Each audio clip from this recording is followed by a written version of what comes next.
சாதம் எப்படி ஈஸியாக வடிக்கிறது, அந்த வடித்த கஞ்சியை வச்சு என்ன பண்ணுறதுங்கிறத பற்றி தான் இப்போ பார்க்க போகிறோம். நீங்கள் எந்த அரிசி வேணாலும் எடுத்துகிட்டு அதை ஒரு நல்லா வாஷ் பண்ணிவிட்டு 2.5 மணி நேரம் ஊற வச்சுக்கணும். அதுக்கப்புறமா இன்னொரு பாத்திரம் ஃபுல்லும் தண்ணி எடுத்துகிட்டு நல்லா கொதிக்க வச்சுக்கோங்க. தண்ணிக்கு அளவெல்லாம் கிடையாது. நல்லா கொதிச்சதுக்கப்புறமா ஊற வச்ச அரிசியை கொஞ்சம் கொஞ்சமாக அதில் போட்டுருங்க. அரிசி ஊற வைக்கிறது ரொம்ப ரொம்ப முக்கியங்க. ஒரு 15 மினிட்ஸ் தான் ஆகும், அதுக்குள்ளே குக் ஆகிடும். நீங்கள் எடுத்து செக் பண்ணிக்கோங்க. செக் பண்ணிவிட்டு அதுக்கு ஆயிருந்ததுன்னா நீங்கள் எடுத்து வடிச்சிடலாம். இப்போ குக்கர் சாதம் நல்லதா, வடித்த சாதம் நல்லதா, இல்லை ரைஸ் குக்கரில் எலக்ட்ரிக் குக்கரில் வைக்கலாமா அப்படி நிறைய கொஷின்ஸ் இருக்கு இல்லையா? அதுக்கெல்லாம் என்ன ஆன்சர்னா, எல்லாமே உங்கள் ஏஜ், ஸ்டேஜ், உங்கள் ஹெல்த் கண்டிஷனை பொறுத்து தாங்க இருக்குது. நீங்கள் 40 வயசுக்கு மேலே இருக்கீங்க, நீங்கள் வெயிட் லாஸில் இருக்கீங்க, இல்லை உங்களுக்கு டயபெட்டிஸ் இருக்குது அப்படின்னா கண்டிப்பாக வடித்த சாதம் தான் நல்லது. ஏன்னா அதில் ஒரு 30% ஆஃப் த கேலரிஸ் கம்மியாகுது, 30% கார்ப்ஸ் கம்மியாகுது. ஓகேவா?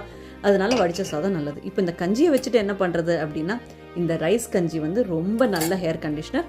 கண்டிப்பாக ஹேர் வாஷ் அப்போ யூஸ் பண்ணிக்கோங்க. இன்ஃபர்மேஷன் பிடிச்சிருந்ததுன்னா ஷேர் பண்ணுங்கள், சப்ஸ்கிரைப் பண்ணுங்கள்.